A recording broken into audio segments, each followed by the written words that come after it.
Ethereum, Avalanche, Base, PulseChain, Solana. Every week it feels like there's a new blockchain that's fighting for your attention. If you're overwhelmed and you're not sure, you're trying to figure out which one deserves your money, what blockchain you're going to trust, well, you're not alone. The good news is you don't need to master every blockchain to build wealth in crypto. You just need the right framework. Hey, this is Colin. I help beginners cut through all the hype, build real wealth using macro strategies, and build a conviction-based portfolio in crypto. Now, here's the truth. New blockchains, they're not going away. Every cycle, there's new ecosystems, new protocols that are coming out, new blockchains, all sorts, every time. They rise up, they grab attention, they make substantial gains for early investors.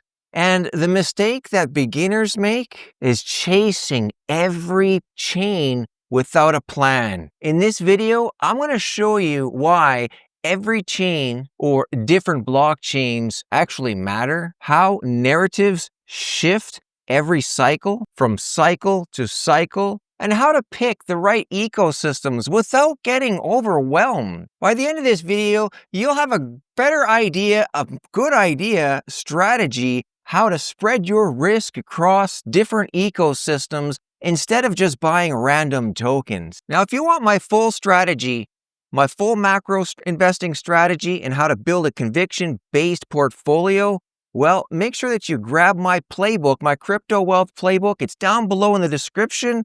But let's get started with the content here today, starting off with number one, why different blockchains matter. Think of blockchains like different cities. They all have different roads, rules, and cultures. Some are built for speed, like Solana. Some were built for security and decentralization, like Ethereum, the one that started it all off for DeFi. And some for innovation and even more decentralization like PulseChain, more innovation like Base, layer 2 solutions that way. Why does all this matter for you as an investor? Well, because tokens together inside a strong ecosystem, they usually will rise up together when the ecosystem is strong, when there's a strong ecosystem. If the chain grows, so do the tokens, so do the protocols, or so do the ecosystems that are built on that blockchain. When that chain is growing with momentum,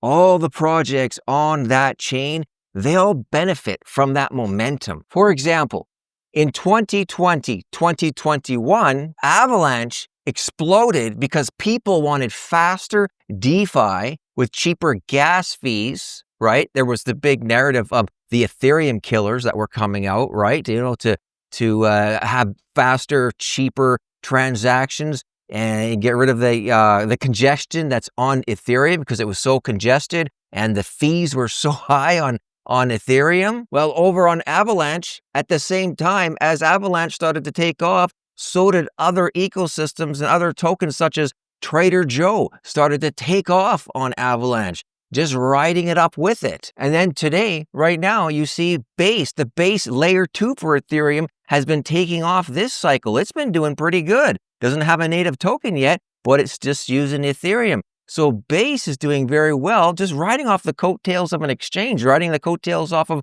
Coinbase, right? Bringing in retail, making it easy for them to get over and use Base. Simple, easy to use on-ramps for US customers. And then we have PulseChain. PulseChain right now with the strong, I'd say, man, it's like the strongest community in crypto.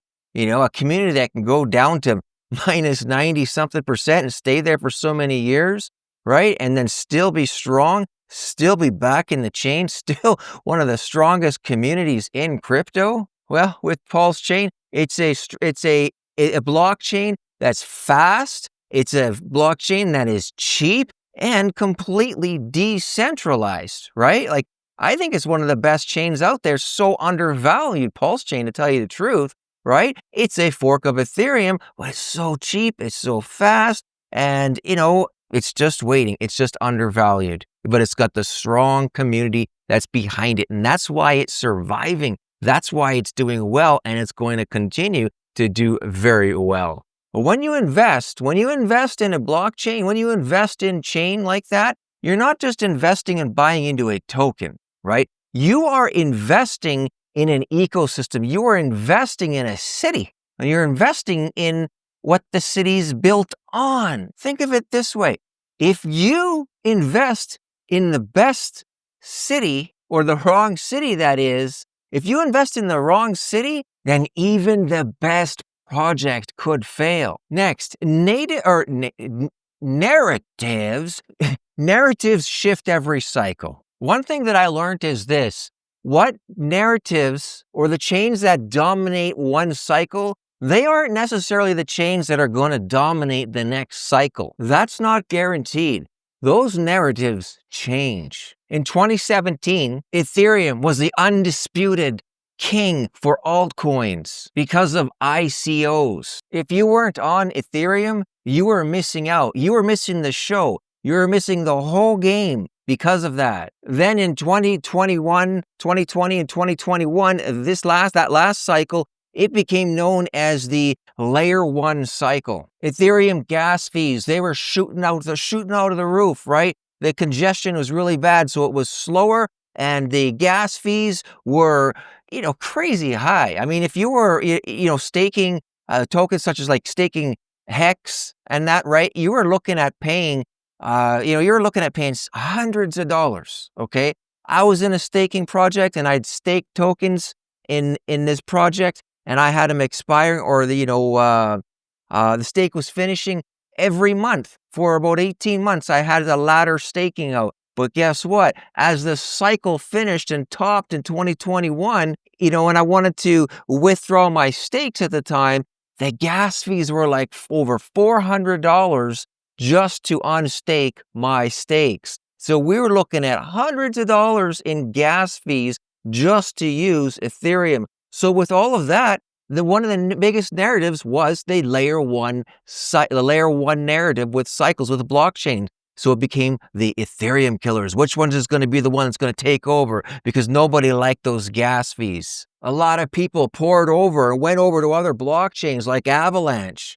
Went over to Avalanche for the DeFi, to eventually the narrative RWA started to really start to come out, and it was, people were thinking, okay, it's going to really be built on Avalanche. And then Solana took off, right? Solana took off, and there was a lot of NFTs. Fantom ran up. Fantom shot up really fast as well with the DeFi narrative, their ecosystems. And then Terra looked unstoppable until it collapsed. At the same time, we all saw still the new wave of layer 2s that were starting to come out now for layer 2 scaling as well, to try and solve that gas problem, right? It began with MATIC, Polygon's MATIC. That there being proof that while one narrative is still going, another one is building right underneath of that one. That narrative of layer 2s underneath the narrative of layer 1s, L1s, right? And then we got the L2s that are coming in underneath of it. Here's where one of my lessons, a hard-learned lesson that I learned as well during the last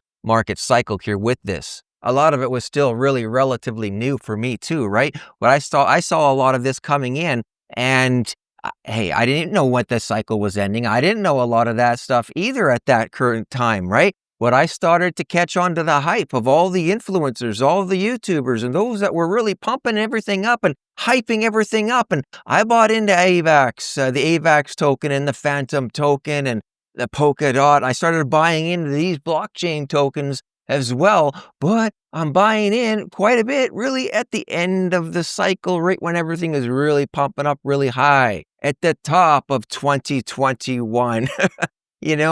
I learned a big lesson here with that. What could I do? I'm holding on. And the influencers saying, Ethereum's going to 10K. Ethereum's going to 10K. Bitcoin's going up. It's going to 100K. Ethereum didn't go to 10K. Bitcoin didn't go to 100K. That's this cycle, guys. But guess what? So they're pumping it up. It ain't over. Oh, it's just a dip.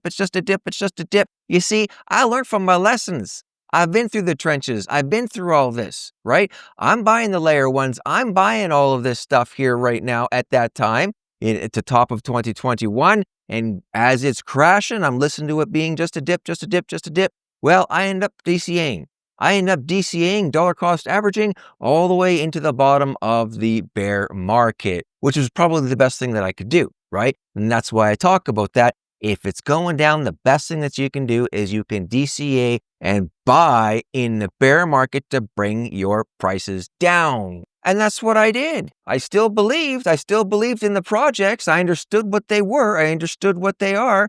And I knew they were good. I knew they had some value. And so I bought in. I continued to buy and I continued to DCA my price down into the bear market. But now really, like I say, lesson learned is now I really understand the market cycle. Now I understand how this all works, even with the narratives, with the market cycle, going through the tops and through the bottoms and that. Now I got a better idea of how this works. And that's why I got the playbook. And that's why I wrote that. And I put all that together. So I know what I'm doing, and now I've got that to share with you as well. But looking back on this, let's continue. Let's move forward here. Looking back on the lessons that I learned here with that, there was really those two important lessons, powerful lessons. And that is number one, don't chase the narratives late in the cycle because influencers are hyping it up.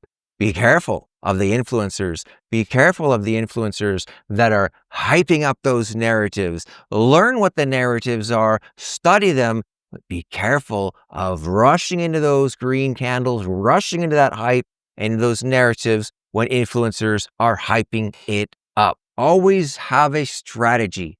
Always have that strategy of when to buy, not just what to buy, but when to buy it. So now in 2025, the story, the narrative, it's shifting. Layer 2s like Base and Optimism, they're backed by exchanges and strong developer pipeline. There are new ecosystems like PulseChain, built around passionate communities. And then there are survivors like Solana that have made it through the bottoms of the bear, and they've climbed back up and been doing very well. Continue to still innovate. Key takeaway here is don't marry one chain. Don't marry a chain forever. Each cycle brings its own winners. If you can spot where liquidity and attention is flowing, you don't have to catch every move. You just need to ride the right narrative at the right time. Okay, how to pick the right ecosystems without overwhelm. Here's a simple framework that I use for beginners. Number one, follow growth metrics. Look at the daily active users, the transactions, the developer activity. If a chain is growing in real usage, that's bullish. Number two, check the community and the narrative. Is there hype, strong community that's backing it, and momentum on the social platforms? Communities drive adoption more than tech alone. And number three, spread risk by ecosystem. Instead of buying 10 tokens on one chain, spread across several or different ecosystems. For example, ETH for Ethereum L2 exposure, AVAX on the Avalanche chain for DeFi, get over on Base for retail adoption, PLS be on the Pulse chain for community driven, for the strength and strong communities, and what's really going to be happening, on real decentralization over on PulseChain too. This way, if one chain just underperforms compared to the other, another chain over there, at least you've got some over here positioned in these ecosystems where new capital is flowing in. It just spreads it out a little bit what you're doing. But now, if you found value at all in this content here, with what I shared with you here, make sure that you smash that like button. Drop me a comment down below. Let me know what your thoughts are. If you're not yet subscribed, click subscribe. And I've got another list right about here, playlist that I believe you're going to find some value in these videos here too. So head on over here, check out these videos. I'll be over there. And yeah, I'll see you over there. Have a great day.